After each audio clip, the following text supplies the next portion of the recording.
Hoje a gente vai ter nossa oitava aula, uma aula inédita. Por quê?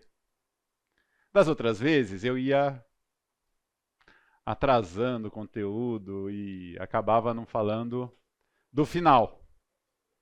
O final é o final mesmo, tá, gente? É o fim, tá? O nosso fim.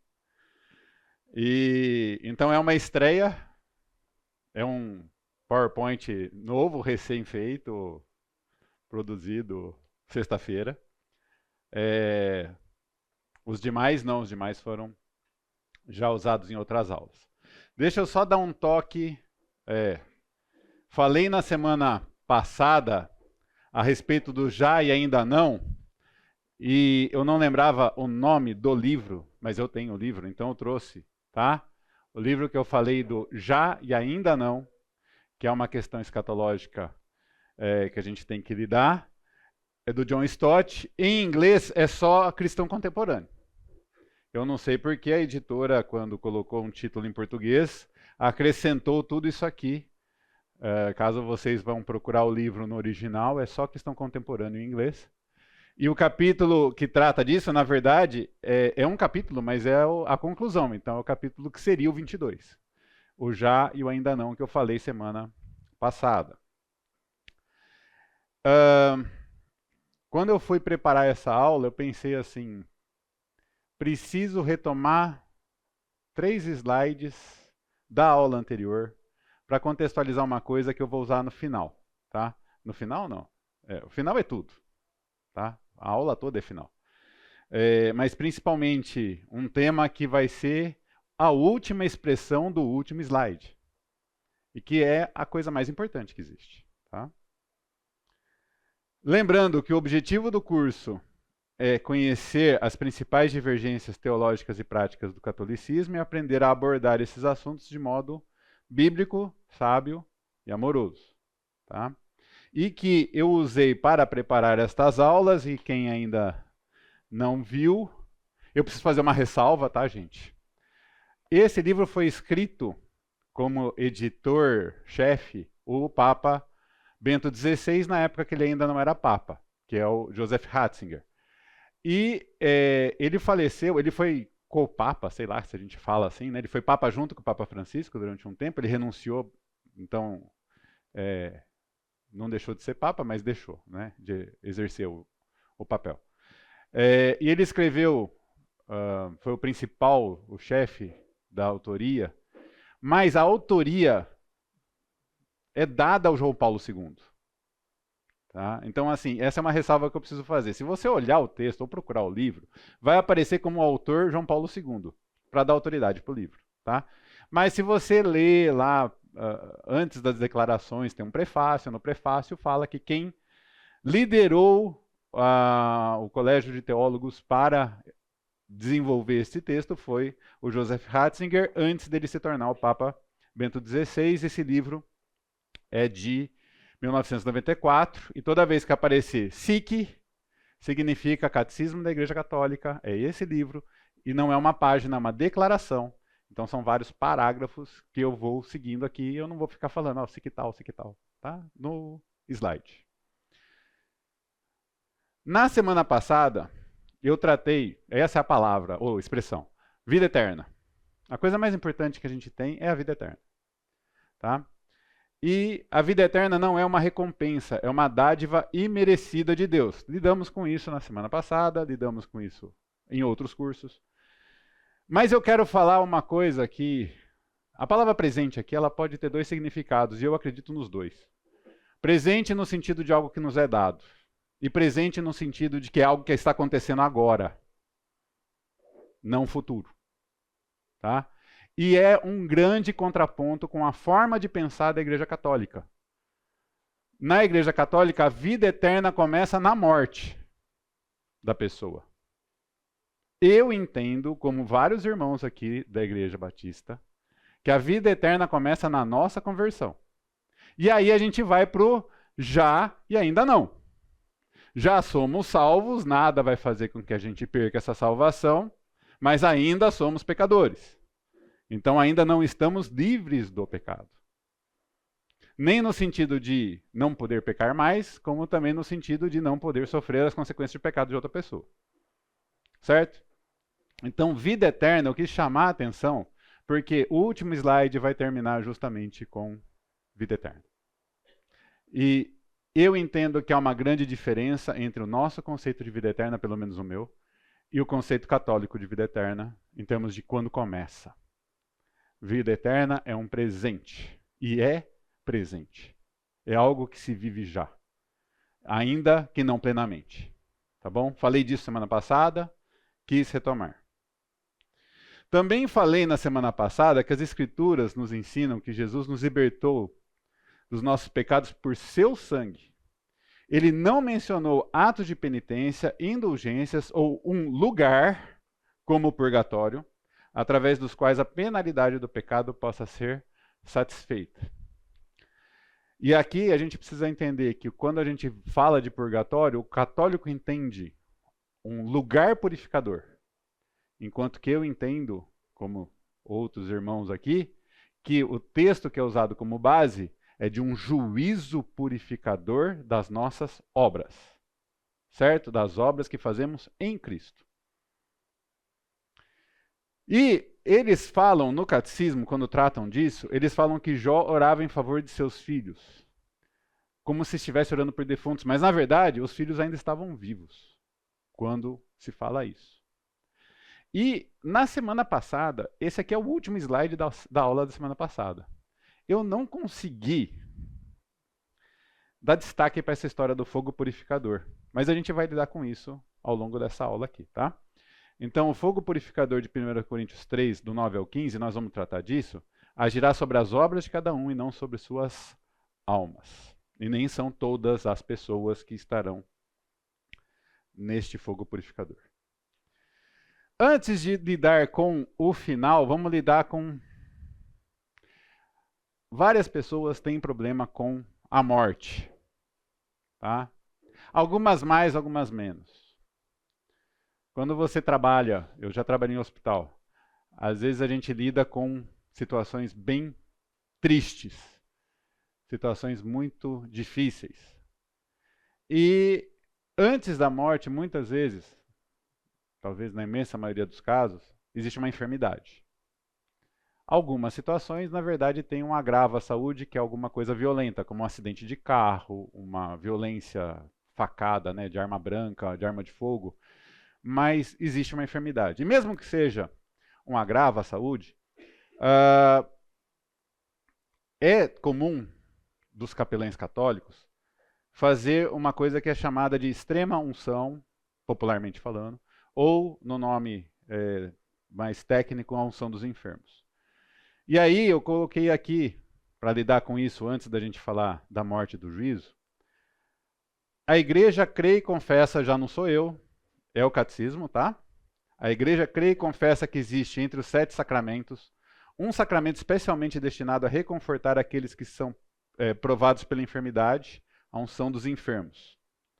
Esta unção sagrada foi instituída por Cristo nosso Senhor como um sacramento do Novo Testamento, verdadeira e propriamente dito, insinuado por Marcos 6,13, vai ter o texto. Mas recomendado aos fiéis e promulgado por Tiago, apóstolo e irmão do Senhor. Eu coloquei os textos para a gente poder ler, né? Como que está dito. Usei a Bíblia de Jerusalém, a Bíblia católica. E expulsavam demônios e curavam muitos enfermos, ungindo-os com óleo. Marcos 6,13, na Bíblia de Jerusalém. Na nossa Bíblia também está praticamente o mesmo texto. Essa questão de ungir com óleo foi feita num contexto de uma missão que foi dada aos apóstolos, aos discípulos de Jesus. Mas nós ensinamos nas igrejas reformadas que existem apenas 2 ordenanças do Senhor, que claramente saem da boca dele. O batismo, de Mateus 28, 19 e 20, e a ceia, que é da própria João 13, né? E depois Paulo lida com isso lá em 1 Coríntios 11. Aqui eu não entendo que haja uma ordem do Senhor. E até mesmo os autores do catecismo colocaram de uma forma insinuada, tá? Mas assim, eu não entendo que seja uma ordem do Senhor. E o texto de Tiago: alguém dentre vós está doente? Mande chamar os presbíteros da igreja para que orem sobre ele, ungindo-o com óleo em nome do Senhor. A oração da fé salvará o doente, e o Senhor o porá de pé. Se tiver cometido pecados, estes serão perdoados. Tá? Esses são os textos que são usados como referência para falar da extrema-unção ou unção dos enfermos.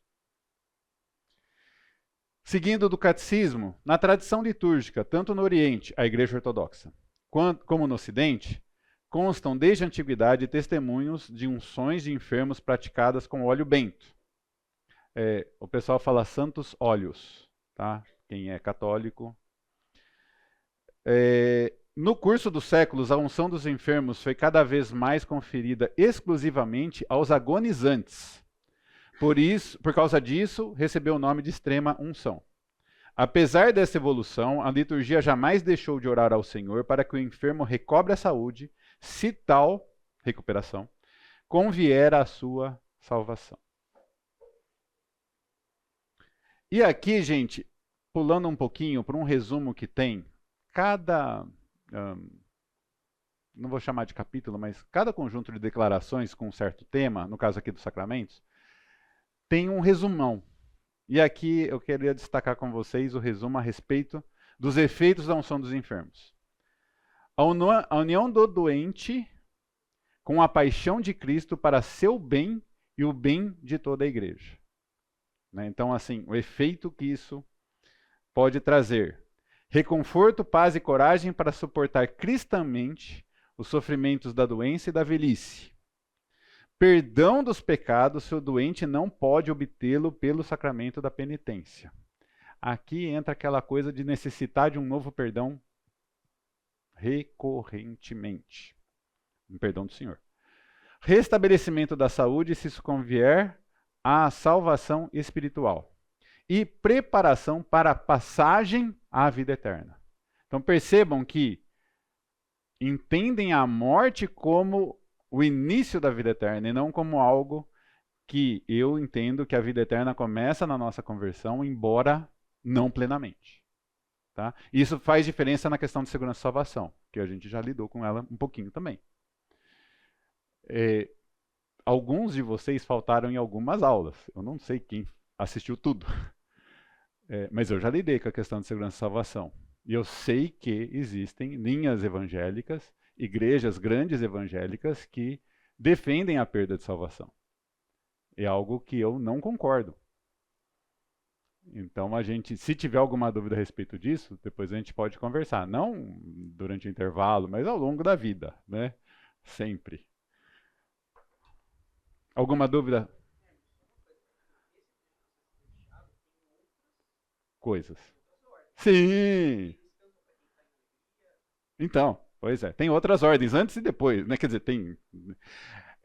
muito bem. Né? O texto de Tiago tem outras coisas no contexto. Antes, né, falar de a questão da alegria, cantar com alegria, e depois também falando da oração do justo. Né? É muito importante que a gente perceba também, existe um problema com uma exegese que às vezes parece mais uma imposição, né? Então existe esse texto sim, mas a gente tem que interpretar o texto dentro de um contexto maior. Então, eles usaram esse texto para dar suporte, eles fazem isso em vários contextos, de buscar aquilo que dá subsídio à forma de pensar. Enquanto que a nossa leitura da palavra deveria ser o contrário. A gente deve orar para ouvir Deus através da palavra, mediante o Espírito Santo, né? Também através de circunstâncias, de relacionamentos com outras pessoas, inclusive, e às vezes, principalmente com descrentes. Né? A gente precisa ter um relacionamento no mundo, né? Com pessoas que não conhecem. Ontem teve um evento aqui na igreja, gente, que eu não posso deixar de falar. Foi espetacular. um encontro que a gente teve a respeito do discipulado, né? Tem vários aqui que estiveram também. Foi muito bom. Eu não sei se foi gravado, mas se tiverem a oportunidade de ler O Custo do Discipulado, seja do Dietrich Bonhoeffer, né? Ou do Jonas, que veio aqui ontem, Jonas Madureira, pelo menos, porque às vezes a gente faz isso de buscar suporte porque a gente já pensa e não buscar aprender com a mente aberta. Muito bom. Tudo bem? Posso mudar de assunto? Vou falar de morte, tá, gente? Agora. Oi.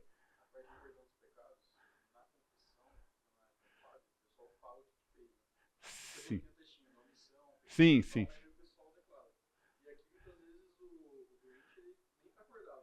Às vezes ele nem tá vivo. Às vezes ele já morreu. Às vezes ele nem tá vivo. Não. É, é.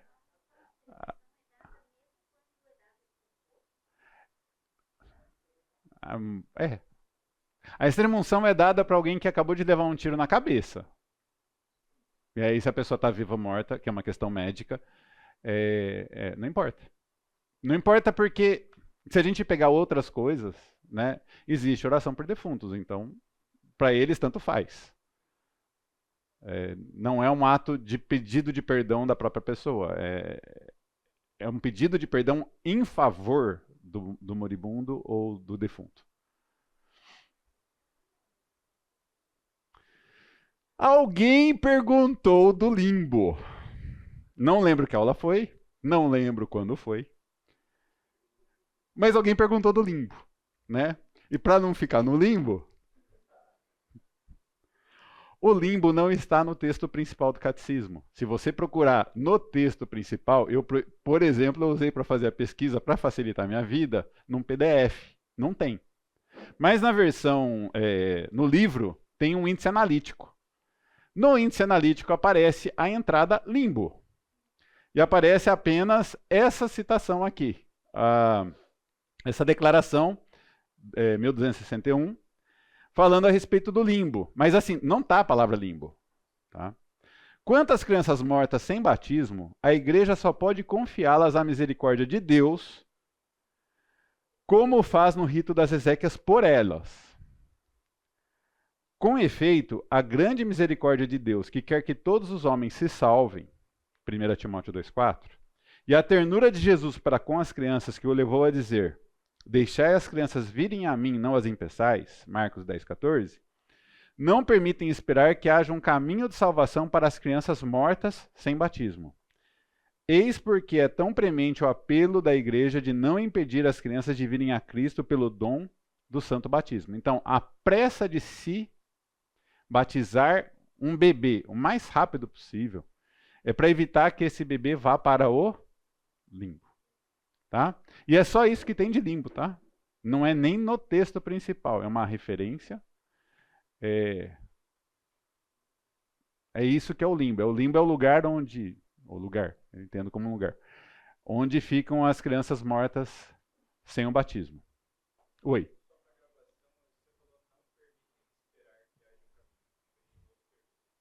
Oh, desculpa. Que nos permitem... para ficar claro na gravação, obrigado. Que nos permitem esperar que haja um caminho de salvação para as crianças mortas sem batismo. Uma correção. Valeu. Não.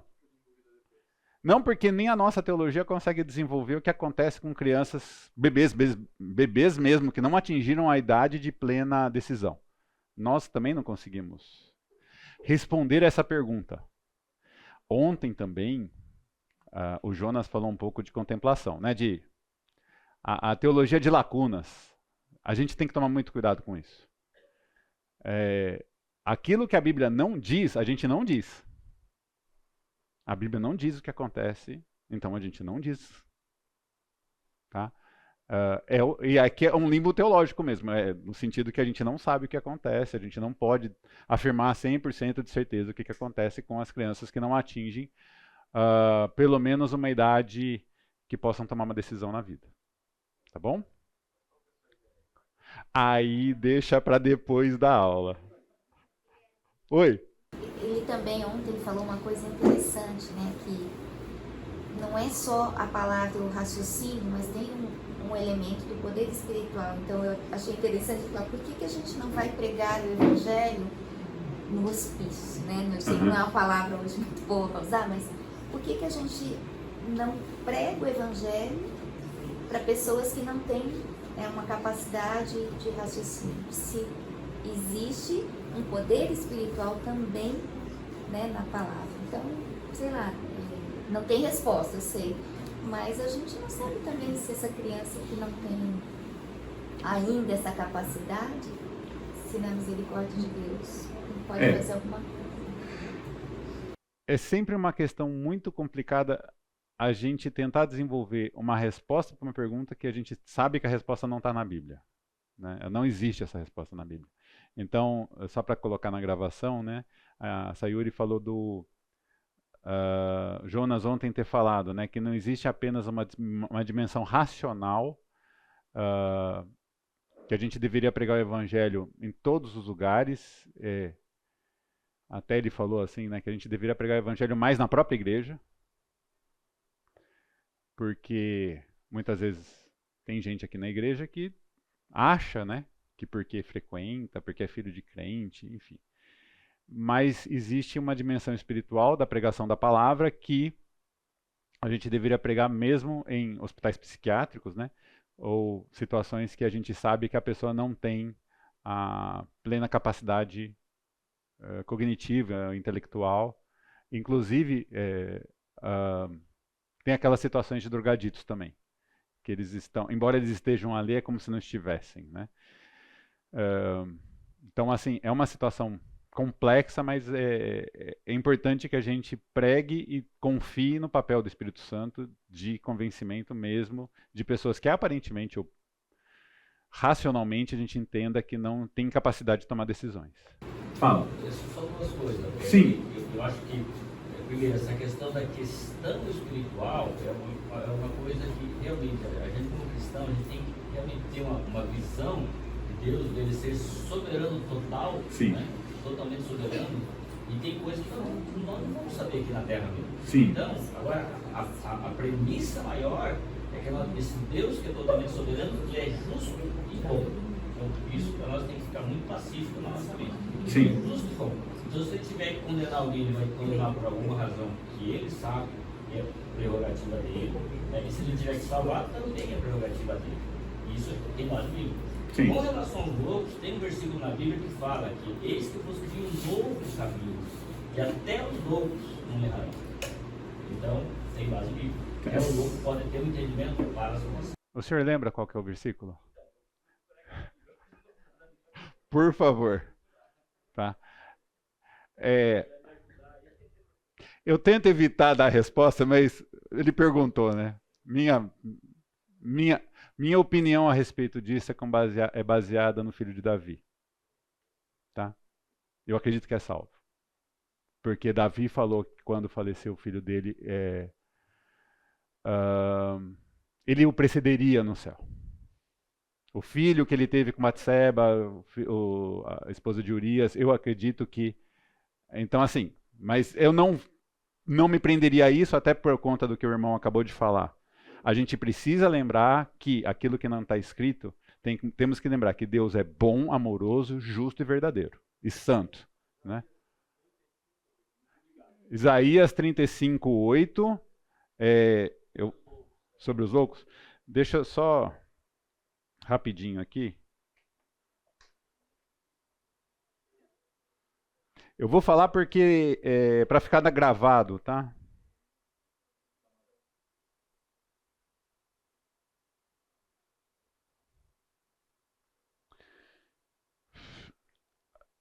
E ali haverá uma estrada, um caminho que se chamará o caminho santo. O imundo não passará por ele, mas será para aqueles.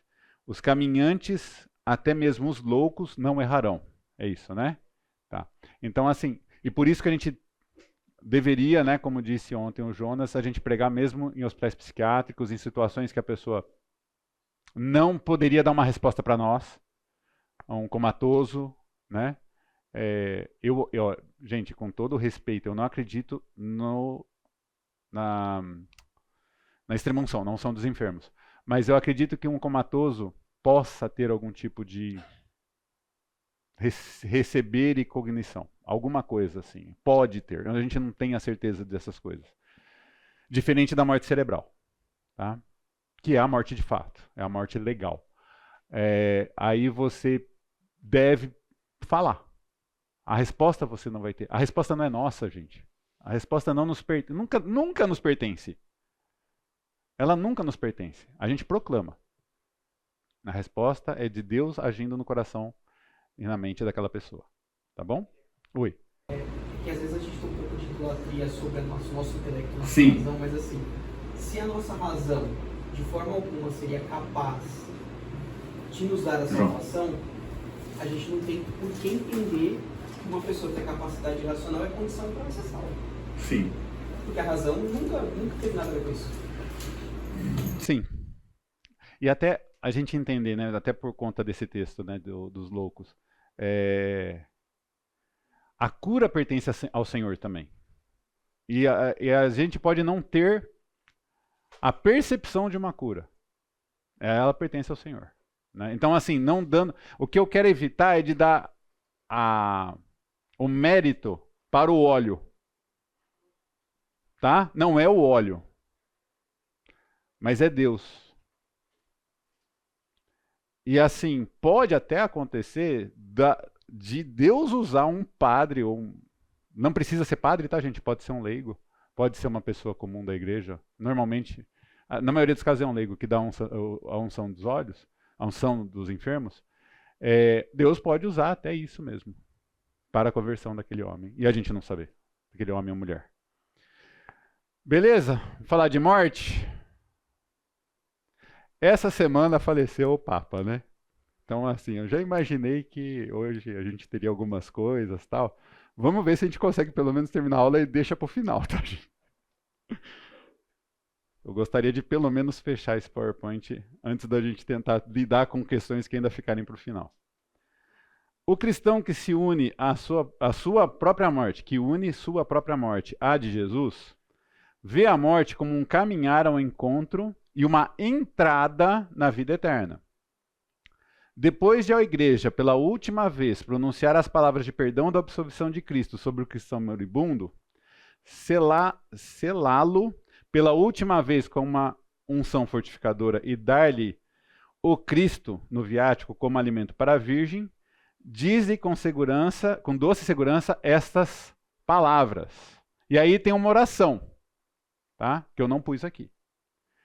O que eu quis chamar a atenção aqui, mais uma vez, é esse conceito de que há na morte uma entrada para a vida eterna, quer dizer, a vida eterna começa depois da morte, e a necessidade de um perdão mediado pela igreja no momento da morte.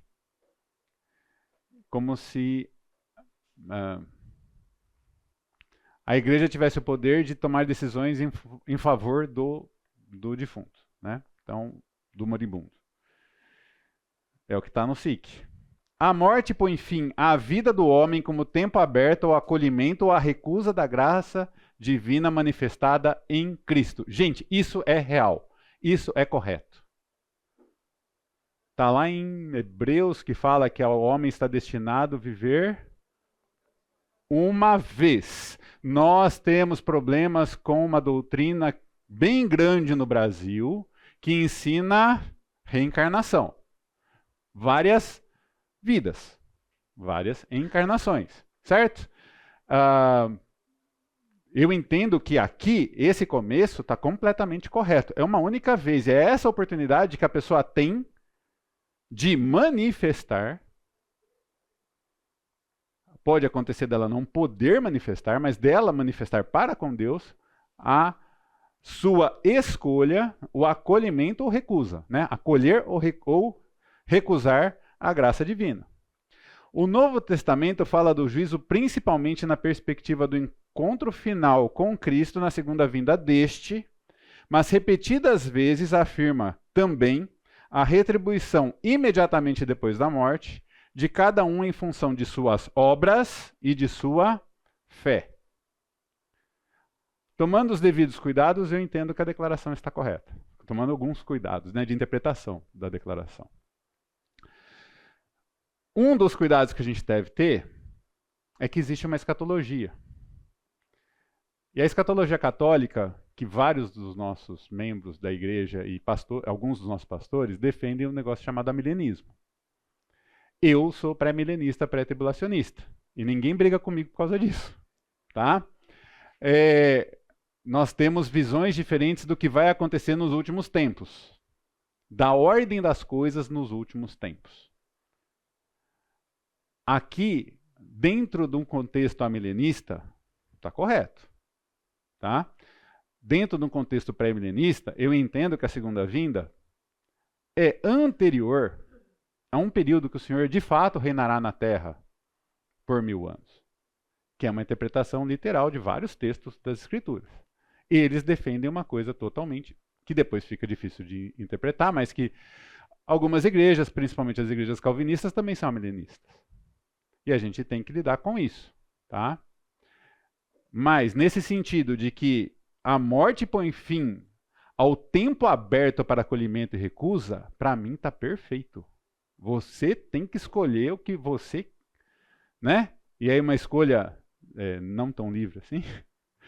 Existe uma eleição pré de Deus. Mas é esse tempo. Vou deixar para depois. Não. É uma opção, mas não. É e não é uma opção.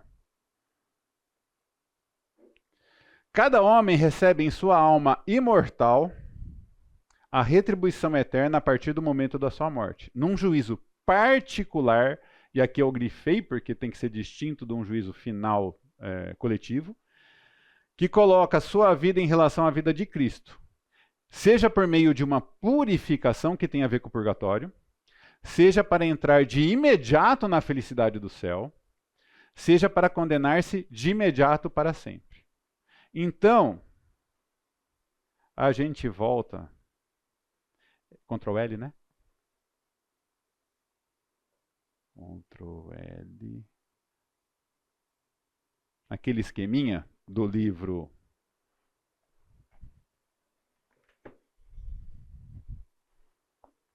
Para deixar grande, Ctrl L de novo.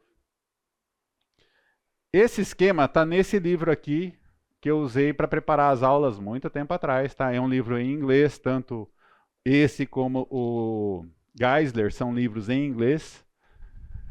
O Geisler de uma forma mais equilibrada e o McCarthy de uma forma mais pancada, né? Mais ostensiva, incisiva, criticando.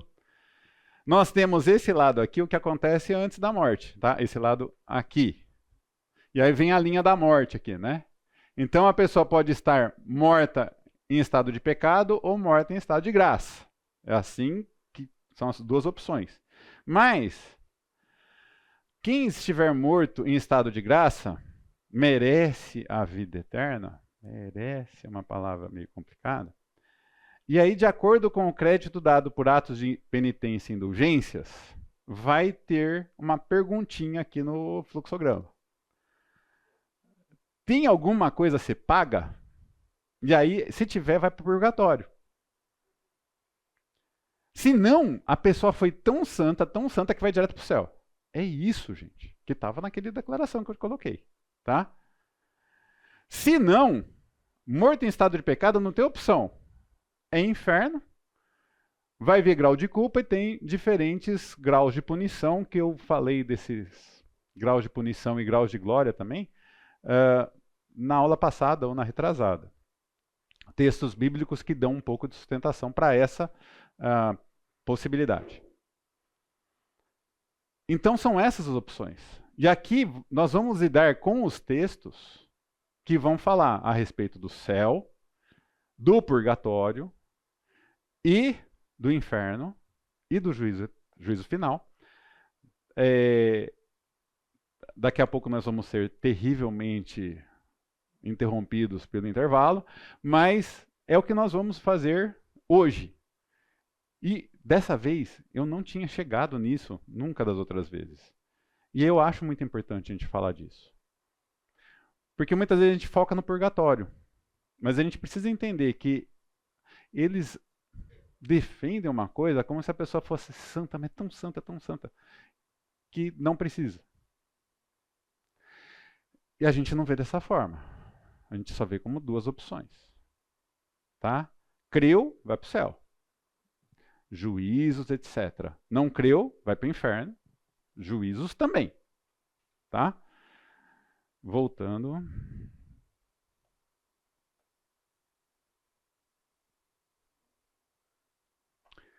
Então existe aqui, né, 3 possibilidades.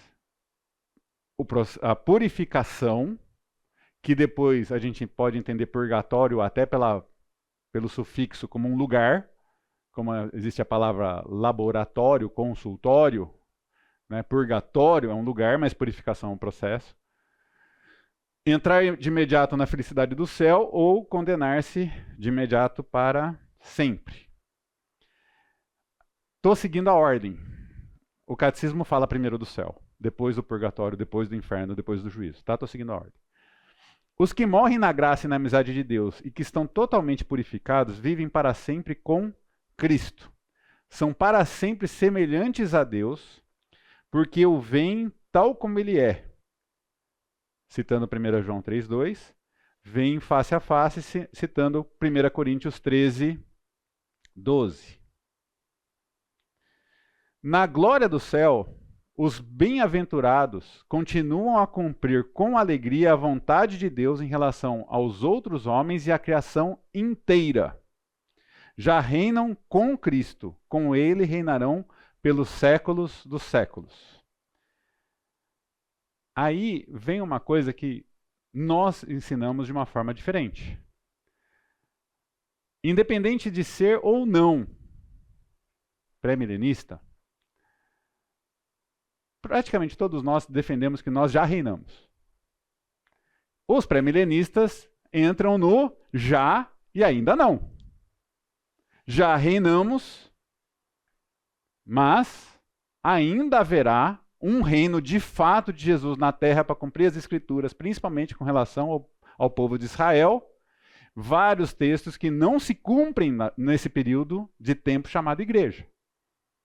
E que entendemos que para a Bíblia ser verdadeira, se algo não foi cumprido e ainda não está sendo cumprido, precisará ser um dia, 1000 anos, cumprido. Tá? Mas eles falam que essas pessoas estão vivas e no céu elas fazem algo por nós.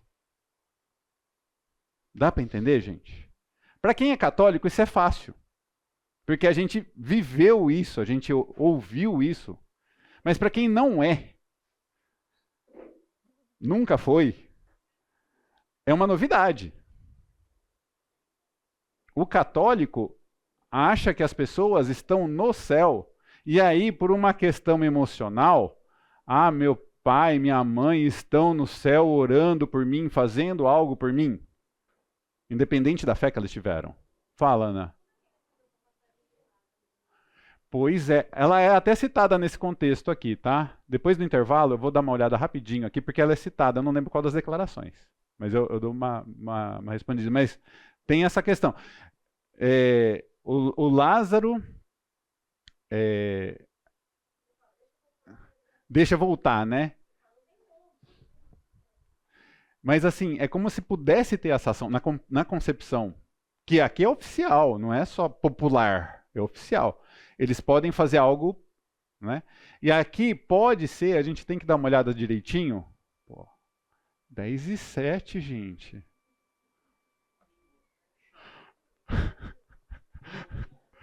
Não, você não viu nada, né?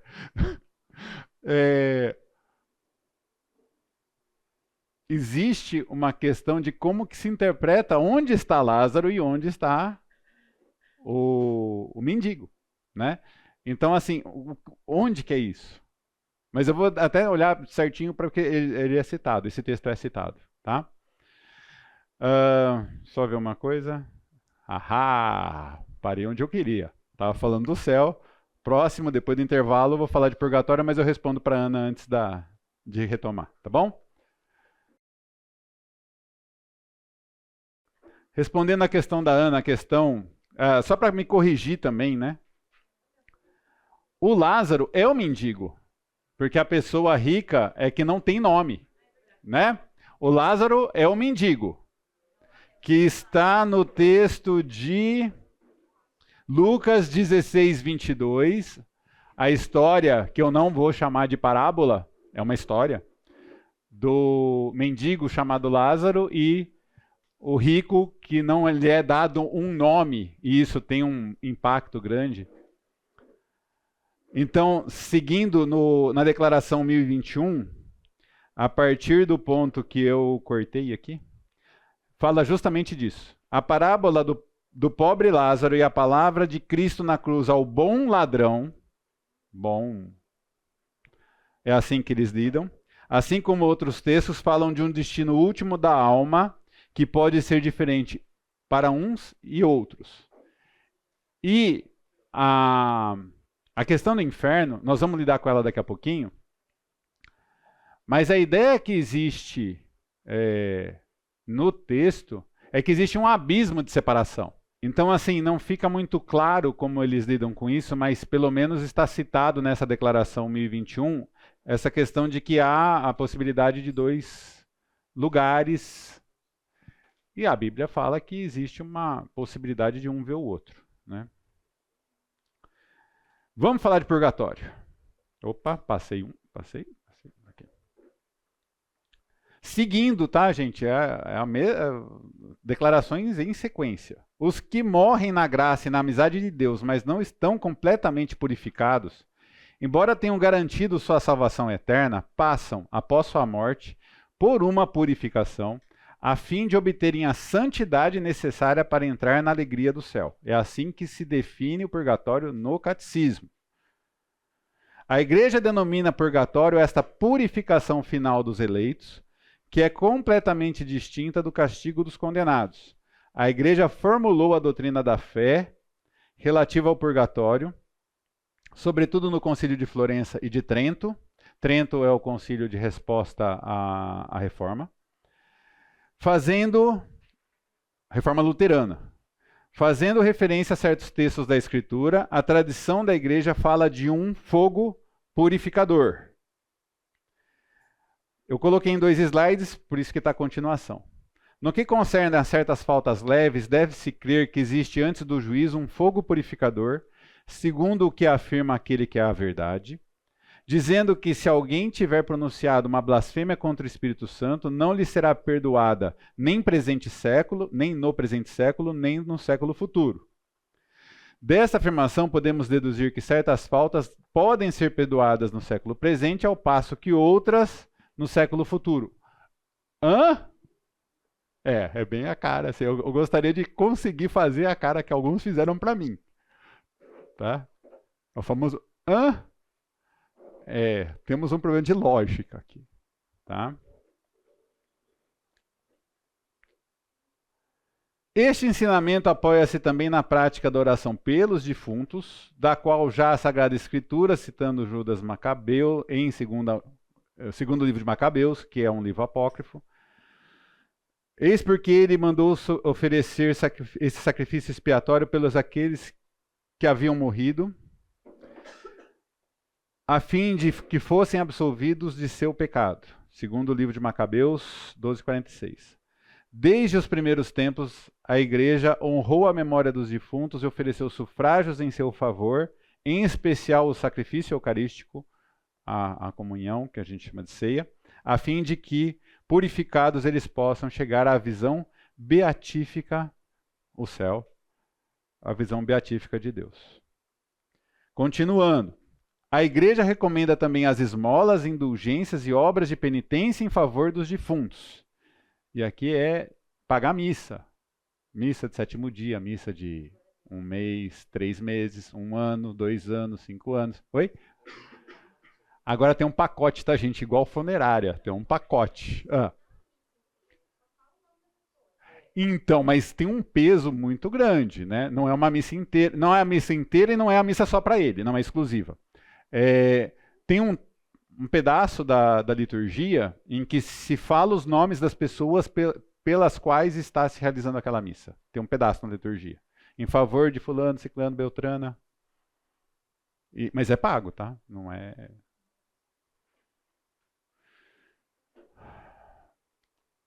Levemos-lhe socorro e celebremos sua memória. Se os filhos de Jó foram purificados pelo sacrifício de seu pai, por que deveríamos duvidar de que nossas oferendas em favor dos mortos lhes devem alguma consolação? Como eu disse, Jó orou pelos filhos enquanto estavam vivos. Não hesitemos em socorrer os que partiram e oferecer nossas orações por eles. Quando ele teve a notícia da morte, ele não orou mais por eles. Tá? Purgatório. O texto que a igreja usa para justificar é um texto que nós chamamos de Tribunal de Cristo. Está em 1 Coríntios. E eu peguei o texto da Bíblia de Jerusalém e sublinhei aqui várias vezes para a gente fazer uma distinção. Se alguém sobre esse fundamento constrói com ouro, prata, pedras preciosas, madeira, feno ou palha, a obra de cada um será posta em evidência. O dia do Senhor, torná-la-á conhecida, pois ele se manifestará pelo fogo, e o fogo provará o que vale a obra de cada um. Se a obra foi construída sobre o fundamento persistir, o operário receberá uma recompensa, que às vezes a gente chama de galardão. Aquele, porém, cuja obra for queimada, perderá a recompensa. Ele mesmo, entretanto, será salvo, mas como que através do fogo. Por conta do chamuscado, há uma confusão aqui. O fogo purificador não é da alma. O fogo purificador é da obra. E mais uma vez, não é da obra no sentido do resultado que trouxe, mas da intenção do coração da pessoa. Quando fazia as boas obras que Deus de antemão preparou para que nós, crentes, nelas andássemos. Então, de fato, esse é um juízo somente para os crentes, somente para aqueles que vão para o céu. Nesse sentido, o fato do purgatório estar vinculado com o céu, mas não é um lugar. E não é da alma. A purificação não é da alma, é das obras. E das obras para galardão, para aquele grau de glória, né? Você pode estar no céu, assim, um pouquinho mais perto, um pouquinho mais importante. Mas não é porque você foi importante nessa vida, mas porque você foi obediente. Você foi... Nossa, eu tinha pensado numa coisa para colocar no quadro, gente. Esqueci de colocar. Nós devemos ser diligentes, nem apressados, nem procrastinadores. Porque o apressado também erra, tá? Diligente no sentido de que é no tempo de Deus. Nós devemos ser excelentes, não perfeccionistas, mas também não negligentes. E é nesse sentido que é ouro, prata, pedras preciosas. É quando nós fazemos, dando o nosso melhor dentro das nossas possibilidades, no tempo que é de Deus, no propósito que é de Deus, fazer a obra que Ele preparou para nós, não a obra que nós escolhemos. Porque tem hora que parece que não sou eu que estou falando aqui. Não sou eu que vive os outros 160 e tantas horas que a gente tem. Porque não sou só eu falando, o Espírito está agindo no meu coração. Eu oro antes, para Deus me levar. Mas eu erro também, porque eu confundi o mendigo com o Lázaro, né? Na verdade, o mendigo é o Lázaro. também erro. Também estou sujeito a erro. Uma coisa que falou ontem na palestra do Jonas, que eu achei muito bom, e a gente precisa falar disso. A Ecclesia Docens e a Ecclesia Dissens. Uma separação da igreja entre os doutores e os sem luz. Né? A gente tem muito disso na universidade, que ele falou, aluno sem luz, não iluminado. E os doutores, doutrina, docente e discente. E como eu vi isso, porque eu fui discente e docente da mesma universidade, eu percebo bem essa distinção. Só que quando a gente faz isso na igreja, está errado. Eu não sou melhor que vocês. Para falar a verdade, eu posso dizer que sou pior. Mas, muito tempo atrás, mais de 20 anos atrás, num processo de escolha, mais da igreja do que minha, me colocaram nesse papel de ser professor de escola bíblica. Durante um certo tempo, eu pedi para não ser. Nem líder de coinonia, nem professor de escola bíblica. Durante um certo tempo. Não é uma escolha minha. É uma escolha minha enquanto servo. E quando existe essa casta dos iluminados,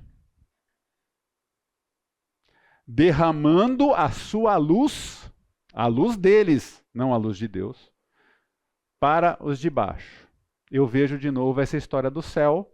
A pessoa está no céu, é essa pessoa que está te iluminando, e não o próprio Deus, a própria palavra de Deus, o próprio Espírito Santo de Deus, iluminando a cada um de nós em igualdade de condições, não igualdade de posições, ou em igualdade de serviços. Eu sirvo de um jeito, Josimar pode servir de outro, o Erasmo pode servir de outro. A Elaine pode servir de outro. Certo?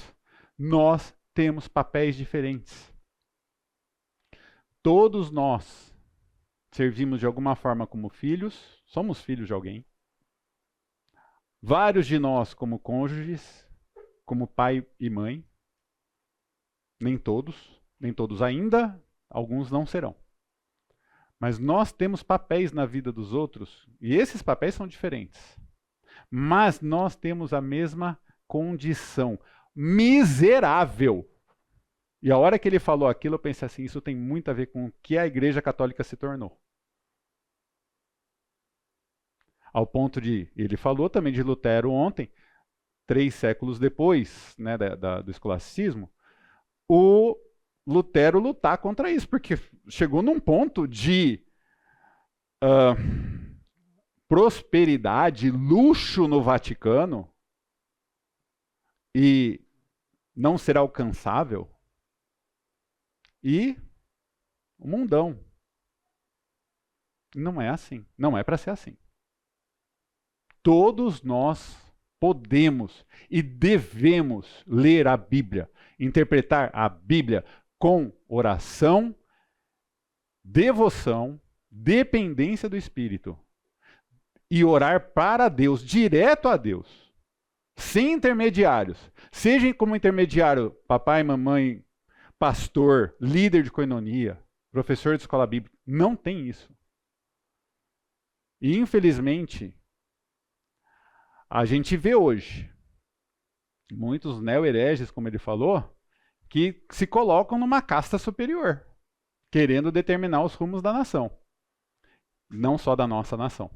Do mundo. Querendo se colocar como os iluminados. Tá bom? Precisava falar disso. Inferno. Fala, Sayuri. Desculpa, Sayuri. Vou fazer igual eu faço com os meus alunos no colégio. Desculpa, Sayuri. No purgatório, o que eles entendem que pessoa, o que a alma fica fazendo? Nada. Dormindo. Esperando, aguardando, confortável. Sofrendo. Sofrendo. Sofrendo. O melhor do purgatório está em Dante. Dante Alighieri.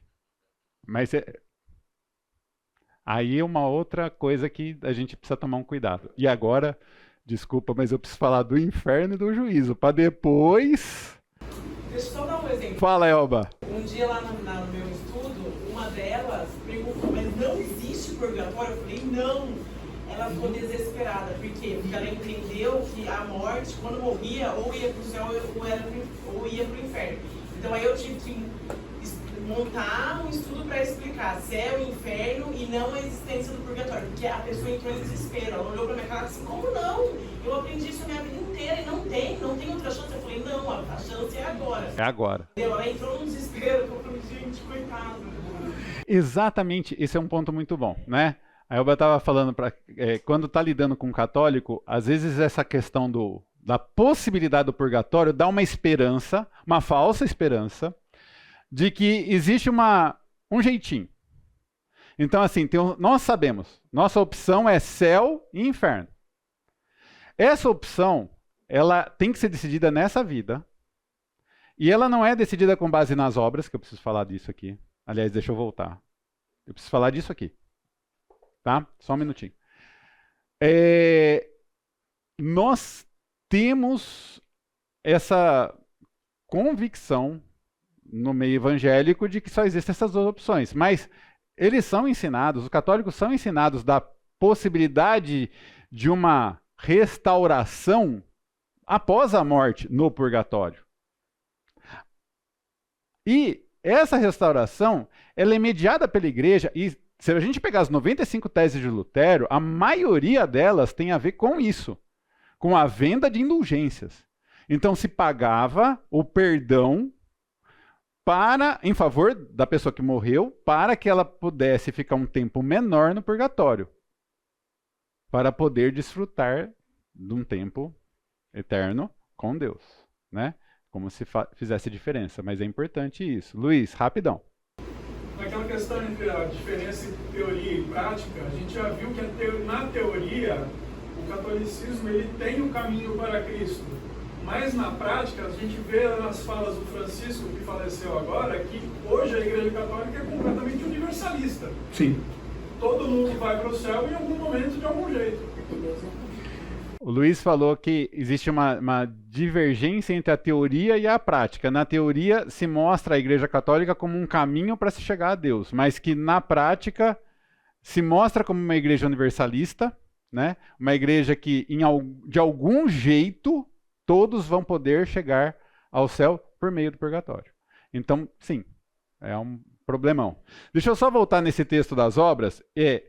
Gente, eu falei semana passada, alguns não estavam porque estavam viajando, era um fim de semana prolongado, eu entendo vocês, tá? Não tem problema. Mas assistam a aula, se possível, porque foi muito importante algum assunto que eu tratei lá. E eu falei uma coisa na aula passada que eu quis trazer as referências. Eu disse assim, o juízo é pelas obras. Tá? E aí o juízo é pelas obras daqueles que vão para o inferno? Sim. Existem textos que vão lidar com isso. E o juízo é pelas obras, para todos nós, de alguma forma, no fogo purificador, tem todos esses textos aqui. Se alguém quiser tirar foto, né, copiar, etc. e tal, todos esses textos são subsídios de salmos, profetas, o Senhor Jesus no Evangelho, Paulo, Pedro nas cartas, o Apocalipse de João, vai dar sustentação, que Deus retribui a cada um segundo as suas obras. E em alguns casos vai falar as boas e as más. Certo? E aí o que eu entendo dentro de uma escatologia, que eu não vou lidar aqui, que tem aula de escatologia na igreja, eu entendo que não é um juízo só. São alguns. É um juízo para nós, aqui. O que está no texto que os católicos usam para o purgatório. Um juízo para nos dar galardão no céu. Um outro juízo chamado trono branco, está no Apocalipse. E tem um juízo para os judeus, os descendentes de Israel. É o povo de Israel. Agora, para falar disso, É outro curso. Tá? Não vou falar disso agora. O inferno. Vamos falar de inferno. O ensinamento da igreja afirma a existência e a eternidade do inferno. As almas dos que morrem em estado de pecado mortal, lembra que eu coloquei lá daquele esqueminha do McCarthy, descem imediatamente após a morte aos infernos, onde sofrem as penas do inferno, o fogo eterno. A pena principal do inferno consiste na separação eterna de Deus, o único em quem o homem pode ter vida e felicidade para as quais foi criado e às quais aspira. Não podemos estar unidos a Deus se não fizermos livremente a opção de amá-lo. Mas não podemos amar a Deus se pecamos gravemente contra Ele, contra nosso próximo ou contra nós mesmos. Citando 1 João, primeira carta de João: aquele que não ama permanece na morte. Todo aquele que odeia seu irmão é homicida, e sabeis que nenhum homicida tem a vida eterna permanecendo nele. Continuando a mesma declaração. Nosso Senhor adverte-nos de que seremos separados dele se deixarmos de ir ao encontro das necessidades graves dos pobres e dos pequenos, que são seus irmãos. Morrer em pecado mortal sem ter se arrependido dele e sem acolher o amor misericordioso de Deus significa ficar separado do Deus, do Todo-Poderoso para sempre, por nossa própria opção livre. Gente, a opção é livre sim. João 3,18 fala que aqueles que já estão condenados. Quem não já está condenado. Certo? Quem não crê já está condenado. E é este estado de autoexclusão definitiva da comunhão com Deus e com os bem-aventurados que se designa com a palavra inferno. Jesus fala muitas vezes da guiena, do fogo que não se apaga, reservado aos que recusam até o fim de sua vida crer e converter-se, e no qual se pode perder ao mesmo tempo a alma e o corpo. Jesus anuncia em termos graves que ele enviará seus anjos e eles erradicarão de seu reino todos os escândalos e todos que praticam a iniquidade e os lançarão na fornalha ardente. E que pronunciar a condenação: afastai-vos de mim, malditos, para o fogo eterno. Alguma dúvida do inferno? Colocações? Fala. Volta um. Ali quando fala morrer em pecado mortal, tem que sem ter se arrependido dele, sem aquele amor misericordioso. É aí que entra a demonstração para tentar compensar isso e evitar que a pessoa vá para o inferno. Isso. Vamos lá. Retomando uma coisa que eu falei na aula de ontem. No domingo passado. Tem aqui a parte do pecado mortal, se ele é sério, consciente e deliberado. Se for, há uma desjustificação. A perda da salvação não é falado perda da salvação, é desjustificação através de pecado mortal. E aí a pessoa, ela se arrependeu. Aí ela tem que fazer a rejustificação através do sacramento chamado penitência, que é confessar para o padre, mas não basta confessar, tá? Depois tem que fazer o que o padre falou. Reza 3 Pai Nosso, 10 Ave Maria, paga não sei quanto, blá, blá. Aí você fez. Aí você está de novo no estado de graça. Se a pessoa está nesse parte baixa aqui, espiritualmente morta, na concepção deles, se ela morrer, ela vai para o inferno. E aí é que entra aquela coisa do dar um jeitinho. Mas aí a gente pode fazer alguma coisa em favor dele? Na história da unção dos enfermos? Na história das indulgências no purgatório? Mas a indulgência do purgatório, até onde a gente entende pelo próprio catecismo, é somente para os que morreram em estado de graça. Tá? Mas é muito complexo. É muito complicado. É muito mais complicado do que a gente entender a Bíblia. É por isso que vocês estão aqui. E vocês não acham que eu consigo falar tudo isso assim, né? Estou sendo usado pela igreja por Deus para falar disso, mas não é tranquilo, não.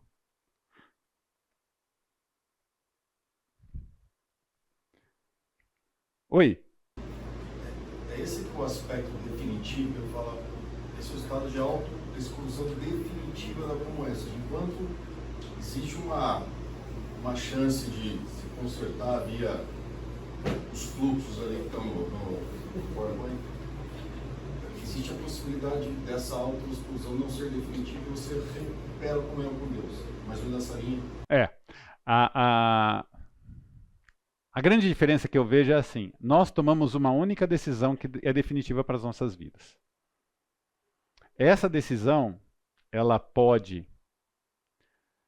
Nós acolhemos o Espírito Santo a partir dali, e nisso eu entendo que nós estamos espiritualmente vivos, nesse sentido, espiritualmente vivos por estarmos com o Espírito Santo vivendo em nós. E isso faz uma diferença na nossa vida de parar de pecar deliberadamente, mas ainda assim, de vez em quando, cometer alguns pecados e ter que lidar com eles. E principalmente, o mais difícil, que é perdoar os pecados alheios, principalmente de descrentes nas nossas vidas, lidando com o fato de que a gente está num já e ainda não.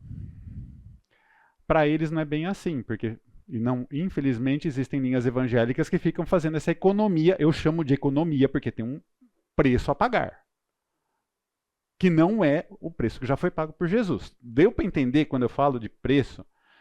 Né? Então não é só a oração, tem um dinheiro. E que tem igreja por aí que exige dízimo. Exige. Tá? Dízimo. Não é uma oferta, não é uma... Então, assim, passa a ser uma situação que há uma insegurança. E há um medo por causa da insegurança. Um medo que nós superamos com a segurança da salvação. A gente sabe que está seguro com isso, mas a gente tem um monte de coisa para fazer enquanto fica aqui, né? Temos. Mas não são as mesmas coisas. Não somos todos iguais no sentido de que faremos as mesmas obras. Deus preparou obras para nós. Então, para eles fica nessa situação assim. E a dúvida é, no momento da morte, como é que ele estava? Porque o que define o inferno morreu em estado de pecado. E aí, para tentar dar, e aí o que o Luiz falou, né? Vira universalista porque permite que se ore por defuntos, que se pague pecados pelos defuntos e pela questão da Santíssima, da unção dos enfermos, né? Que também é um jeito de você tentar dar um jeito. Muito bom.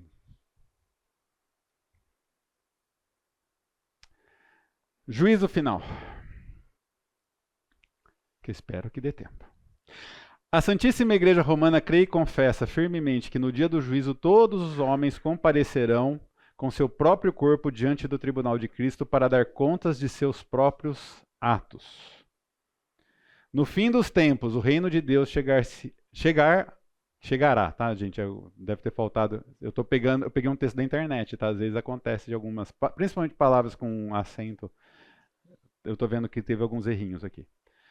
No fim dos tempos, o reino de Deus chegará à sua plenitude. Então os justos reinarão com Cristo para sempre, glorificados em corpo e alma, e o próprio universo material será transformado. Então Deus será tudo em todos. 1 Coríntios 15, 28. Tem um texto de Efésios que coloca também isso, né? Que todas as coisas vão convergir para Cristo. Efésios 1, 10, se eu não me engano. Então Deus será tudo em todos na vida eterna. Que é o último slide. Não falei que eu ia terminar com vida eterna? Consegui, gente. Ufa. Porque agora tem um tempo para a gente perguntar, tirar dúvida e orar. Olha que beleza. Por que eu coloquei o juízo final como final? Aqui está falando de um dia de juízo. Vou falar de novo o que eu disse. Eu entendo que há um juízo final para cada grupão. Um grupão que nós vamos chamar de crentes e que vai ser alguma coisa purificadora, não das nossas almas, mas das nossas intenções em fazer as obras. Um outro, para mim é claro que está falando especificamente para o povo de Israel, que tem a ver com o milênio. E um finalmente que é da ressurreição, que é principalmente do trono branco para aqueles que não aceitaram a Cristo durante o período que chamamos vida, que se encerra na morte cerebral. Certo? Para mim são 3. Agora, ensinar a respeito disso, quando tiver um curso de escatologia, e provavelmente, eu posso afirmar para vocês, já teve 2 versões do curso de escatologia, uma dada para milenista e outra dada para milenista, isso dá um pouquinho de confusão. Portanto, estude, vocês estudem, tá bom? Agora, o que podemos falar? A morte de Francisco. O filme Conclave, muito bom. Tá? Não sei quem já assistiu, muito bom. O que nós temos com isso? Praticamente nada. Mas é interessante. E foi muito estranho, pelo menos para mim, que domingo passado o Papa apareceu, né? Fez alguma coisa lá no Vaticano, assim, da missa papal. E depois, primeira coisa da segunda-feira, que era feriado de manhã, foi ver a notícia, né? Oh! E eu fiquei com uma expectativa de talvez ter alguma pergunta a respeito disso. Posso não estar preparado para dar respostas, mas quero deixar bem claro, estamos aqui para, nesses 6 minutos, perguntas e depois uma oração. Se alguém precisar sair, fique à vontade. Oi? Claro. Você se defende muito a questão da não salvação, eu também defendo, né? Mas a Bíblia também é clara em relação à apostasia. Como é que se defende a questão da apostasia, né? E a questão da perda de salvação às pessoas? Sim, excelente pergunta. Acho que merece uma resposta rapidíssima agora, mas vou tentar. Nós não acreditamos na perda da salvação, mas a Bíblia deixa clara a possibilidade da apostasia. Da pessoa seguir um outro rumo na vida. Está em 1 Coríntios 6. É isso, né? É por aí. 1 Coríntios 5 ou 6.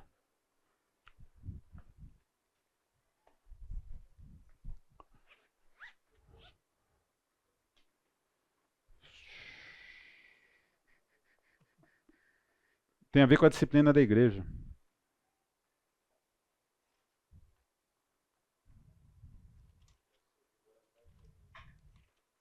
É o 5.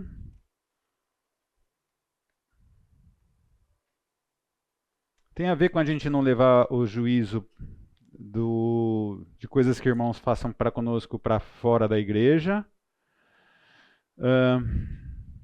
Aqui Paulo está dando uma bronca na igreja de Coríntios, né? Porque a luxúria que permeava aquela cidade tinha contaminado a própria igreja, a ponto de estarem fazendo coisas que eram que os próprios pagãos não aceitavam, dentro da igreja, fazendo coisas dentro da igreja que os próprios pagãos não aceitavam.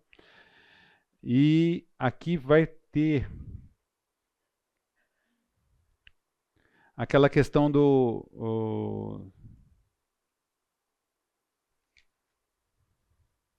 mas eu acho que está no 6. Espera aí, rapidão. A questão do irmão litigar contra o irmão é 1 Coríntios 6,6.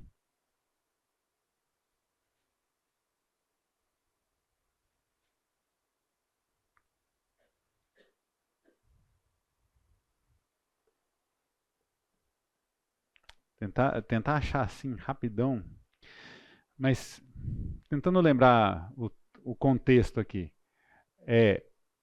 A pessoa pode, e a gente faz isso quando acontece disciplina, a pessoa pode se afastar ao ponto da gente entregá-la para o Satanás. Estou tentando lembrar qual é certinho. A pessoa pode cometer um pecado ao ponto da gente abrir mão.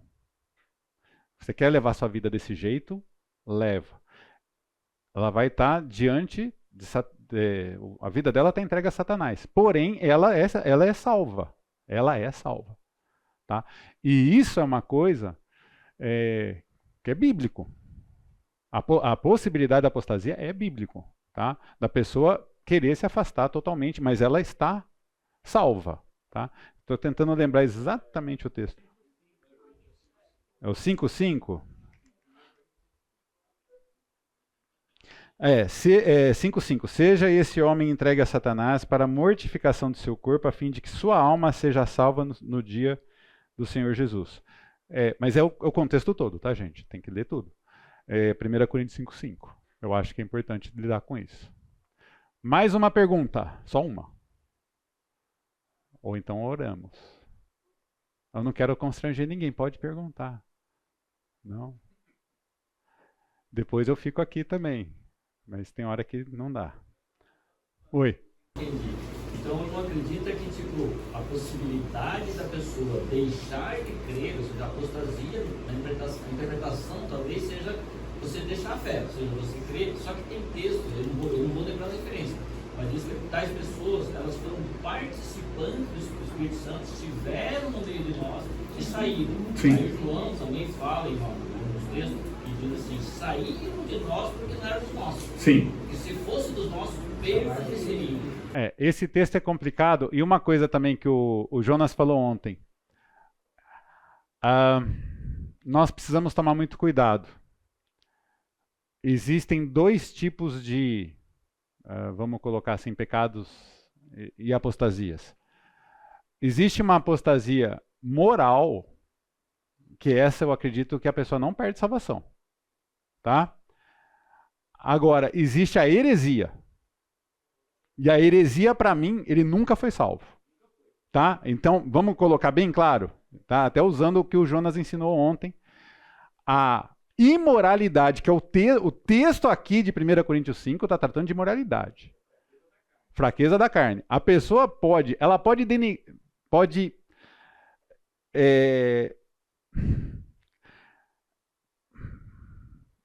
levar uma vida tão promíscua ao ponto da gente não reconhecer Cristo na pessoa. E ao ponto da gente precisar chegar nessa pessoa e falar assim, você precisa fazer uma escolha, porque você está sendo um péssimo exemplo, é o contexto aqui, é um péssimo exemplo para os de fora. Mas é uma questão moral. Eu acredito que essa pessoa não perde a salvação, ela perde a comunhão, mas ela é salva. Ponto. Isso é um caso. O texto de 1 João que trata disso, desse que não saíram de nós porque não eram nossos, eu acredito que seja de heresia. É uma pessoa que às vezes é um primor moralmente, mas normalmente é orgulhosa ao extremo, se acha muito, uma vaidade, ela ensina coisas. E isso é o perigo da gente que está aqui nessa posição, né? Alguns aqui dão aula também, seja para adultos ou para crianças. O perigo que nós temos. Não sejam muitos de vós mestres, porque serão julgados com maior rigor. Está falando de lidar com a palavra, com a teologia, como que você lida com isso. Então, nesse caso, eu concordo plenamente com o que o Jonas falou ontem. A heresia, eu entendo que a pessoa jamais foi salva. Ela parecia convencida e não convertida, tá? Quem ensina coisas e não fala do evangelho, se assumindo pecador, se assumindo miserável, precisando de Deus, e aí começa a colocar algumas coisinhas, e aí tem várias coisinhas que podem aparecer para fazer o povo de Deus desviar. Aí sim, eu entendo que aí faz essa distinção. Muito bom. Gente, vocês sabem que o sinal toca 2 minutos antes, então vamos terminar com uma palavrinha de oração? Pai amado, nós te agradecemos por esse tempo, por esses dias. Sabemos que o Senhor tem um propósito para as nossas vidas. Sabemos que o Senhor colocou no coração de cada um aqui um propósito para estar aqui. E o Senhor colocou relacionamentos nas vidas dessas pessoas para que o Senhor usasse esse tempo para moldar e poder ser útil cada um de nós nos nossos relacionamentos com católicos, com ateus, com espíritas, com membros de seitas paracristãs, com membros de outras igrejas evangélicas que muitas vezes são desviadas pelos hereges e que muitas vezes são iludidas por pessoas do mundo que não valem e que são idolatradas muitas vezes, ó Pai, mas é o Senhor, por meio da Tua palavra, por meio do Teu Espírito, por meio das circunstâncias, por meio até dos animais, né? Da jumenta, Nós somos muito parecidos com o jumento e o cordeiro, e que o Senhor lide com as nossas fraquezas, que o Senhor lide com as nossas inseguranças, mas que sejamos transformados de glória em glória para sermos úteis nas tuas mãos, Pai. Dá-nos humildade, dá-nos sabedoria, dá-nos amor pelos outros, por aqueles que não te conhecem. Dá-nos entendimento também, ó Pai, de que o conhecimento não é teórico, mas é prático. Precisamos colocar tudo isso em prática nas nossas vidas. É o que eu clamo a Ti, ó Pai, em favor de nossos irmãos e de mim mesmo. Em nome do Senhor Jesus. Amém.